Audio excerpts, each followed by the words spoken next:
My name is Sarah, and I want to tell you about the most heartbreaking and ultimately triumphant story of my nursing career.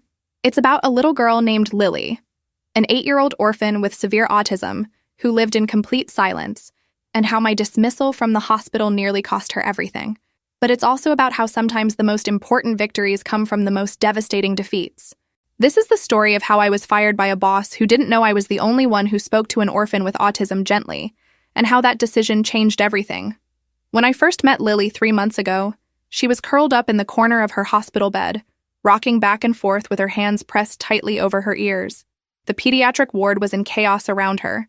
Nurses were rushing past her door, speaking in loud, hurried voices about medication schedules and treatment plans. But Lily existed in her own world, a world where every sound was too loud, every movement too fast, every interaction too overwhelming. She had been admitted for malnutrition and severe dehydration, complications from her autism that made eating and drinking nearly impossible for her. The orphanage where she lived had tried everything they could, but eventually they had to bring her to our hospital when her condition became life-threatening. I remember watching my colleagues attempt to care for her that first day. They approached her bed with the same efficiency they brought to every other patient, speaking in normal voices, moving at their usual pace, expecting her to respond like any other child. But Lily wasn't like any other child. When they tried to take her temperature, she would scream and thrash. When they attempted to give her medication, she would clamp her mouth shut and turn away. When they tried to encourage her to eat, she would push the food away and retreat further into herself. The other nurses were frustrated, not because they didn't care, but because they didn't understand. They saw a difficult patient who was making their job harder. They couldn't see what I saw, a frightened little girl who was drowning in a world that moved too fast and spoke too loud. I had always been drawn to the patients that others found challenging. There was something about their vulnerability that spoke to me. Something about their need for understanding that matched my own need to provide it. So when I finished my other duties that first day, I went to Lily's room. I didn't rush in with a checklist of tasks to complete. Instead, I sat down on the floor next to her bed, making myself smaller, less threatening. I didn't speak. I simply sat there, allowing her to become accustomed to my presence. For 20 minutes, I sat in complete silence, occasionally moving my hand in gentle, slow motions, creating a visual rhythm that seemed to calm her. Eventually, she looked at me. Just for a moment, but it was enough. In that brief eye contact, I saw recognition, not fear. That's when I knew we could build something together. Over the following weeks, I developed what I came to think of as our secret language. I learned that Lily responded to visual cues rather than verbal ones. I started bringing small picture cards to her room, simple drawings that represented different needs. A glass of water, a plate of food, a bed for sleep. I would sit on the floor at her level, never towering over her, never making sudden movements. I learned to read her body language, to understand when she was becoming overwhelmed before she reached the point of a meltdown. I discovered that she loved the color blue, that she responded positively to gentle humming, that she would eat small pieces of fruit if they were arranged in a specific pattern on her plate. Most importantly, I learned that she needed time. Time to process, time to trust, time to feel safe. The breakthrough came during my 3rd week working with her. I had been sitting beside her bed, slowly moving my hands in a gentle wave pattern that seemed to fascinate her. She had been watching my movements intently, and suddenly she reached out and touched my hand. It was the first time she had initiated any kind of physical contact with anyone in the hospital. I held perfectly still, allowing her to explore this new connection at her own pace. She traced the lines on my palm with her finger, studying my hand as if it were the most interesting thing in the world. Then she looked up at me and smiled. It was a small smile, barely visible, but it was real. In that moment, I knew we had found our way to each other. From that day forward, our relationship deepened. I would arrive at the hospital each morning and go directly to Lily's room. She would be waiting for me, sitting up in her bed, her eyes bright with recognition. I would sit on the floor beside her, and we would begin our daily ritual of communication. I would show her the picture cards, and she would point to the ones that represented her needs. I would hum softly while she ate, creating a peaceful atmosphere that made meals less stressful for her. I would read to her from picture books, not because she could understand the words, but because she seemed to enjoy the rhythm of my voice and the colorful illustrations. She began to eat regularly. Her weight started to stabilize, and her overall health improved dramatically. The other nurses noticed the change in Lily, but they didn't understand how it was happening. They would comment on how much calmer she seemed, how she was finally cooperating with her treatment plan, how her vital signs had improved. But when they tried to replicate what I was doing, they couldn't achieve the same results. They would speak too quickly, move too suddenly, or become frustrated when she didn't respond immediately. They saw my methods as time-consuming and inefficient, not understanding that the time I spent with Lily was the most crucial part of her care. They couldn't see that what looked like sitting and doing nothing was actually the most important medical intervention she was receiving. If you're watching this story unfold and you understand the power of compassion in healthcare, please subscribe to Hospital Revenge. We share stories about the real heroes in hospitals, the people who understand that healing is about more than just medicine. Hit that subscribe button if you believe that every patient deserves to be understood and cared for with dignity. But not everyone at the hospital appreciated the time I spent with Lily. Mr. Davis, the hospital administrator, was a man who viewed healthcare through the lens of efficiency and profit margins. He had been brought in 6 months earlier with a mandate to cut costs and increase productivity. He walked the halls with a clipboard and a stopwatch, timing how long nurses spent with each patient, calculating the cost-effectiveness of every interaction. He saw compassion as a luxury the hospital couldn't afford, and he viewed my extended time with Lily as a waste of resources. I should have seen the warning signs. Mr. Davis had been making rounds through the pediatric ward more frequently, taking notes on his clipboard, timing our interactions with patients. He had implemented new productivity metrics that measured our value based on how many patients we could process per hour, how quickly we could complete our assigned tasks, how efficiently we could move through our daily routines. Under his new system, spending 2 hours helping one patient was seen as a failure, regardless of the outcome. He couldn't quantify the value of patience, couldn't measure the importance of trust, couldn't understand that some patients needed more than just medical procedures. They needed human connection. The day he called me into his office, I knew what was coming. He had been watching me work with Lily for weeks, and I could see the disapproval in his eyes every time he saw me sitting on the floor of her room. His office was sterile and cold, filled with charts and graphs showing productivity metrics and cost analyses. He sat behind his desk, looking at me over his reading glasses, holding a folder that I knew contained documentation of my time with Lily. "Sarah," he began, his voice flat and businesslike, "I've been reviewing your patient interaction logs, and I have some concerns about your productivity levels. According to my calculations, you're spending an average of 2 hours per day with patient 247, which is significantly above the recommended 15-minute interaction time per patient. This is affecting your ability to care for other patients and is creating an inefficient allocation of hospital resources." I tried to explain to him about Lily's special needs, about the progress she had made, about how her health had improved dramatically since we had established our communication system. I showed him her medical charts, pointed out how her weight had stabilized, how her vital signs had improved, how she was finally cooperating with her treatment plan. But he wasn't interested in outcomes. He was only interested in efficiency. "I understand that you have good intentions," he continued, "but this hospital cannot afford to pay a nurse to spend 2 hours a day sitting on the floor with one patient. We need nurses who can manage multiple patients effectively, who can complete their assigned tasks in a timely manner, who can contribute to our overall productivity goals. Your approach, while well-meaning, is simply not sustainable in our current financial climate." He opened the folder and pulled out a termination letter that had already been prepared. "Effective immediately, your employment with this hospital is terminated. You'll receive 2 weeks severance pay, and you can use me as a reference for future employment, provided you understand that any future employer will need to know about your tendency to spend excessive time with individual patients." I sat there in stunned silence, holding the termination letter in my hands. I thought about Lily, about how she would react when I didn't come to her room the next morning, about how she would feel abandoned and confused. I tried one more time to make him understand the importance of what I was doing, but he had already moved on to the next item on his agenda. To him, I was just another line item in his budget, another inefficiency to be eliminated. The next morning, I woke up with nowhere to go. For the first time in months, I wouldn't be going to see Lily. I wouldn't be sitting on the floor beside her bed, communicating with her through our secret language, helping her navigate another day in a world that seemed too loud and too fast. Instead, she would wake up expecting to see me, and I wouldn't be there. The thought broke my heart. I spent the day at home trying to process what had happened, trying to figure out what I would do next. But I couldn't stop thinking about Lily.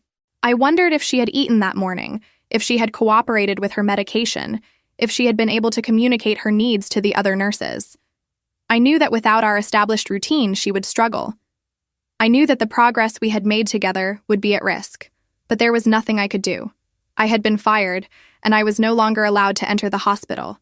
If you're feeling as angry as I was about this injustice, please hit the like button and leave a comment below. Share your thoughts about whether healthcare should be measured by efficiency or by compassion. Your engagement helps us continue to share these important stories about the real challenges facing our healthcare system. The first call came that evening. It was from Jennifer, one of the other nurses in the pediatric ward. Her voice was tight with concern. "Sarah, I don't know what to do about Lily. She hasn't eaten anything all day. She won't take her medication.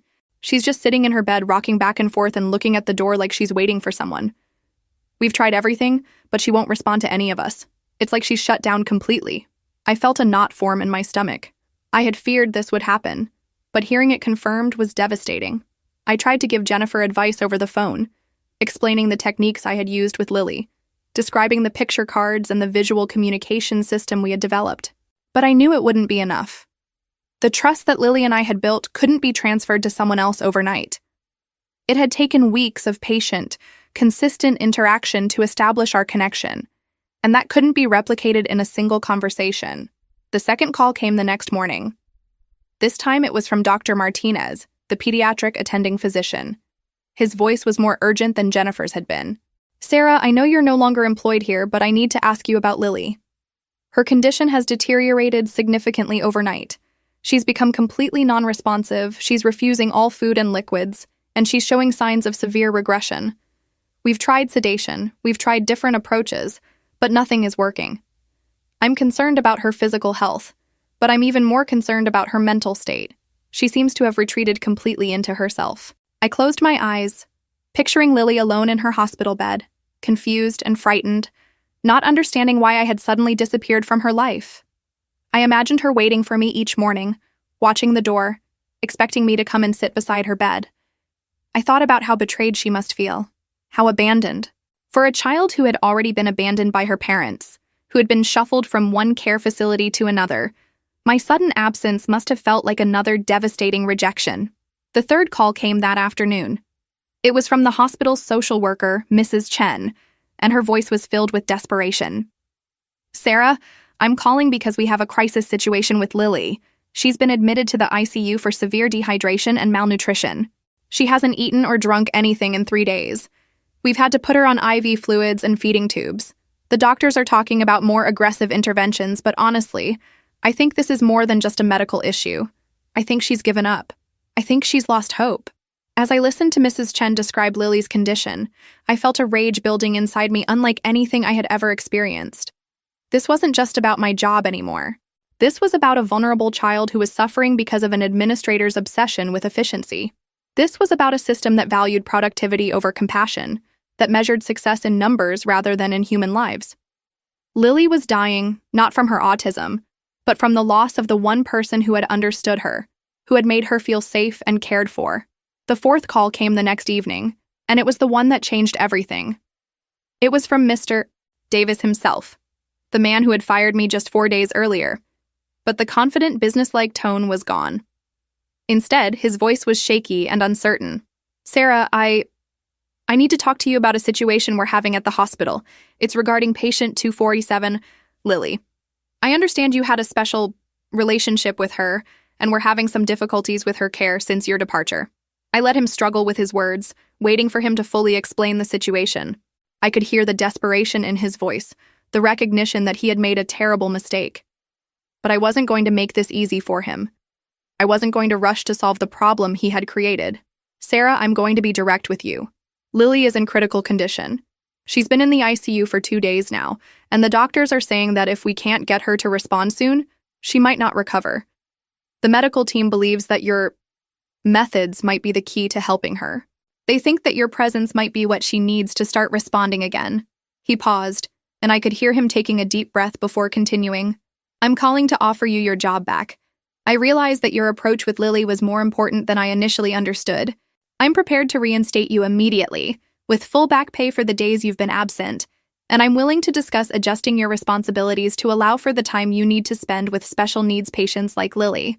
But I wasn't interested in going back to the same job I had been fired from. I had spent the last 4 days thinking about this moment, thinking about what I would say if the hospital came crawling back to me. I had realized that this was bigger than just my job, bigger than just Lily. This was about changing a system that didn't value compassion, that didn't understand the true nature of healing. "Mr. Davis," I said, my voice steady and calm. "I appreciate your call, but I'm not interested in returning to my previous position. However, I am interested in discussing a different arrangement. If you want my help with Lily, and if you want to prevent situations like this from happening in the future, then we need to talk about a new role for me at the hospital." I could hear the surprise in his voice as he asked what I had in mind. I had been thinking about this for days, and I knew exactly what I wanted. I want to be hired as a senior pediatric care specialist, reporting directly to the medical director, not to the nursing administration. I want authority over the treatment plans for all special needs pediatric patients, and I want the time and resources necessary to provide appropriate care for these children. I want a salary that reflects the specialized nature of this work, and I want a guarantee that my methods will not be questioned or interfered with by administrative staff focused on productivity metrics. The silence on the other end of the line stretched on for what felt like minutes. Finally, Mr. Davis spoke. "Sarah, I'm not sure I have the authority to approve all of those conditions. I would need to speak with the board of directors, and that could take time that we don't have. Then I suggest you speak with them quickly," I replied, "because every day that Lily remains in the ICU is another day that her condition worsens. Every day that passes without proper care is another day that you risk losing her completely. And if that happens, if a child dies because of your decision to prioritize efficiency over compassion, then you'll have to live with that for the rest of your life." The call ended, and I waited. I knew that Mr. Davis was in an impossible position. He had created a crisis through his own ignorance and arrogance, and now he was faced with the consequences of his actions. He could either swallow his pride and meet my demands, or he could let a child suffer for his mistakes. For a man who had built his career on making cold, calculating decisions, this was a test of whether he had any humanity left. The call came back 3 hours later. This time, Mr. Davis's voice was defeated but resigned. "Sarah, I've spoken with the board, and they've agreed to your terms. We're prepared to offer you the position of senior pediatric care specialist, with the authority and resources you requested. We need you to start immediately. Lily's condition has worsened, and the doctors are saying that tonight might be critical." I didn't feel victorious in that moment. I felt sad that it had taken a child's life being threatened for the hospital to understand the value of compassionate care. But I also felt determined. This was my chance to not only save Lily, but to change the system that had failed her. I arrived at the hospital that evening and went straight to the ICU. Lily was in a private room, surrounded by machines and monitors. She looked so small and fragile lying in the hospital bed, with tubes and wires connected to her tiny body. Her eyes were closed, but she wasn't sleeping. She was somewhere far away, retreating into herself to escape a world that had become too painful to bear. I sat down in the chair beside her bed, and then, as I had done so many times before, I moved to the floor. I sat cross-legged beside her bed, at her level, in the position that had become familiar to both of us. I didn't speak. I simply sat there, allowing my presence to register with her, giving her time to recognize that I had returned. After about 10 minutes, she opened her eyes. She looked around the room, taking in the unfamiliar surroundings of the ICU, and then her gaze found me. For a moment, she just stared, as if she couldn't believe I was really there. Then, slowly, she reached out her hand toward me. I took her hand gently in mine, and for the first time in days, I saw a spark of life return to her eyes. "I'm here, Lily," I whispered. "I'm back, and I'm not going anywhere." Over the next few hours, I sat beside her bed, re-establishing our connection, rebuilding the trust that had been broken by my absence. I showed her the picture cards I had brought, the same ones we had used before. I hummed the gentle melodies that had always calmed her.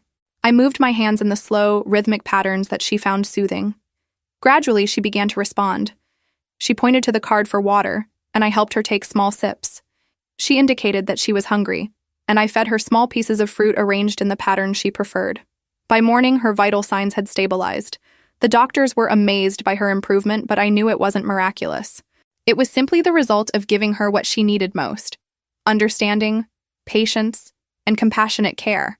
She had been dying not from her medical condition, but from the loss of human connection.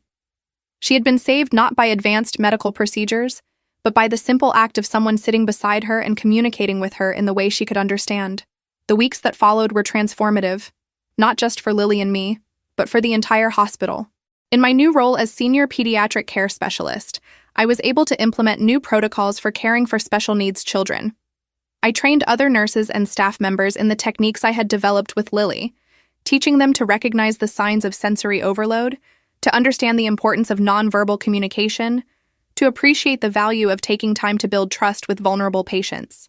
The training sessions I conducted became some of the most requested educational programs in the hospital. I would bring groups of nurses and medical staff to observe my interactions with Lily, showing them how to approach children with autism, how to create calming environments, how to read nonverbal cues that indicated distress or comfort. I taught them about the importance of consistency, how children like Lily needed predictable routines and familiar faces to feel secure.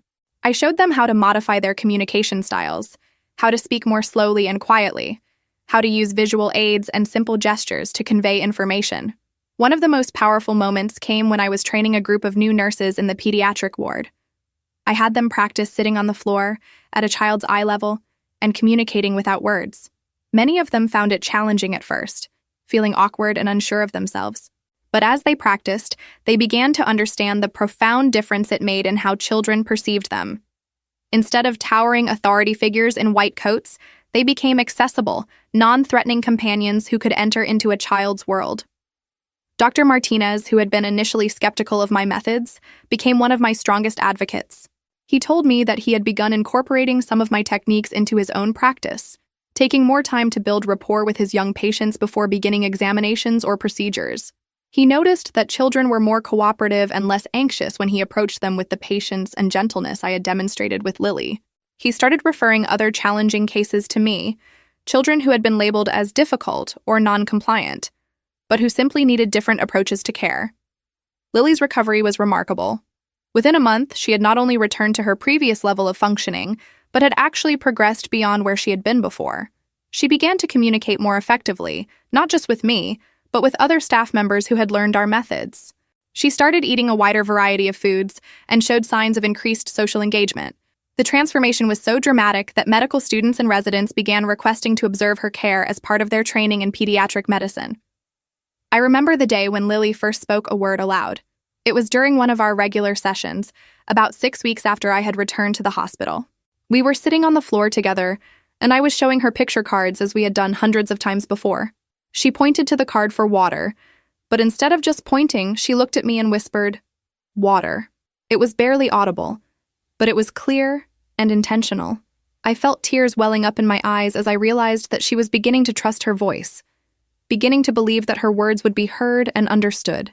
The orphanage where she lived was amazed by her transformation and implemented some of the same techniques I had taught them. They sent their staff to attend my training sessions, and they restructured their daily routines to accommodate children with special needs. They created quiet spaces where children could retreat when they felt overwhelmed. They established visual schedules that helped children understand what to expect each day. And they trained their caregivers in the gentle, patient approach that had worked so well with Lily. But the most significant change was in the hospital's approach to patient care. Mr. Davis, who had learned a hard lesson about the cost of prioritizing efficiency over compassion, became an advocate for patient-centered care. He worked with the medical staff to revise the productivity metrics that had previously emphasized speed over quality. He supported the creation of specialized programs for vulnerable populations, including elderly patients with dementia, children with developmental disabilities, and adults with mental health challenges. The transformation in Mr. Davis was perhaps as remarkable as Lily's recovery. The man who had once measured success in terms of patient throughput and cost reduction began to understand that true efficiency came from providing appropriate care that addressed patients' actual needs. He attended my training sessions, learning alongside the nursing staff, and he began to see the hospital through different eyes. He realized that the time I spent with Lily, which he had initially viewed as waste, was actually the most cost-effective intervention possible. By preventing her regression and building her trust, we had avoided weeks of intensive care, multiple specialist consultations, and invasive procedures that would have been far more expensive than the time invested in compassionate care. The hospital also established the Lily Foundation, a fund dedicated to supporting innovative approaches to caring for special needs patients. The foundation provided resources for training staff in compassionate care techniques, funded research into non-traditional therapeutic approaches, and supported families who were caring for children with autism and other developmental disabilities. Within the first year, the foundation had funded 3 major research projects, provided training to over 200 healthcare workers, and supported 25 families with children who had special needs. The ripple effects of our story extended far beyond our hospital. Other medical facilities began requesting information about our programs, and I was invited to speak at conferences about autism care and patient-centered approaches to healthcare. I published articles in medical journals about the techniques I had developed with Lily, sharing our methods with healthcare providers around the world. The picture cards I had created for Lily became the basis for a communication system that was adopted by pediatric hospitals across the country. Media outlets picked up on our story, and while I was initially reluctant to share such personal details publicly, I realized that Lily's story could inspire changes in healthcare systems everywhere. We appeared on morning television shows, were featured in magazine articles, and participated in documentaries about autism care. Each time we shared our story, we received letters and emails from parents, healthcare workers, and patients who had been touched by our experience and who were implementing similar approaches in their own lives and work. As I sit here today, telling you this story, Lily is thriving. She's now 10 years old, and while she still has autism, she has developed remarkable coping skills and communication abilities. She's been adopted by a wonderful family who understands her needs and appreciates her unique gifts. Her adoptive parents are both teachers who specialize in working with children with special needs, and they've created a home environment that supports her growth and development while celebrating her individual strengths. She still visits me at the hospital sometimes, and when she does, she always sits on the floor beside my chair, just like we used to do together. But now, instead of communicating only through pictures and gestures, she tells me about her school, her friends, and her dreams for the future. She's learned to play the piano, something that seemed impossible when she first arrived at our hospital, barely able to eat or sleep. She's developing her own artistic talents, creating beautiful drawings that capture her unique perspective on the world. The story of Lily and my experience at the hospital taught me that the most important medical interventions are often the simplest ones. They're not always the most expensive or the most technologically advanced. Sometimes, the most powerful medicine is simply sitting beside someone who is suffering and letting them know that they are not alone, that they are understood, that they matter.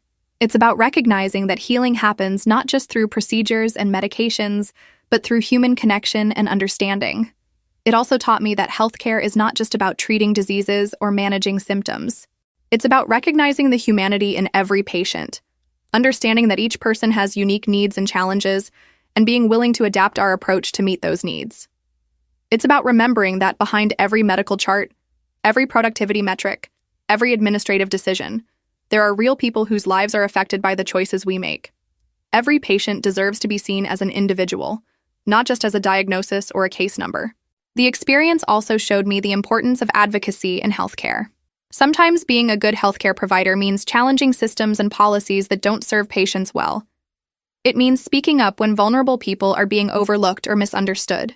It means being willing to take risks and make sacrifices to ensure that every patient receives the care they deserve. If this story has moved you, if it has made you think about the importance of compassion in healthcare, please like this video and share it with others. Subscribe to Hospital Revenge for more stories about the real heroes working in hospitals. The people who understand that healing is about more than just medicine. Leave a comment below and tell us about your own experiences with healthcare, either as a patient or as a healthcare worker. Have you ever encountered a situation where compassion made the difference between despair and hope? We'd love to hear your story. The revenge in this story wasn't about getting even or proving a point. It was about using a moment of crisis to create lasting change, to transform a system that had lost sight of its true purpose. It was about turning a personal injustice into an opportunity to improve the lives of countless other patients who would benefit from more compassionate care. It was about proving that sometimes the most powerful revenge is not striking back, but building something better from the ashes of what was broken. And perhaps most importantly, it was about Lily, a little girl who taught me that sometimes the most profound connections are made not through words, but through the simple act of sitting beside someone and letting them know that they are worthy of love, patience, and understanding. She showed me that healing happens not just in the mind and body, but in the heart and soul. She reminded me that in a world that often moves too fast and speaks too loud, sometimes the most powerful thing we can do is simply be present, be gentle, and be willing to communicate in whatever language the person in front of us needs to hear. This is Sarah, And this is the story of how I was fired by a boss who didn't know I was the only one who spoke to an orphan with autism gently, and how that experience changed not just my life, but the lives of countless patients who would receive better care because of what we learned from each other. Thank you for listening, and remember, in a world that often values efficiency over empathy, be the person who chooses compassion.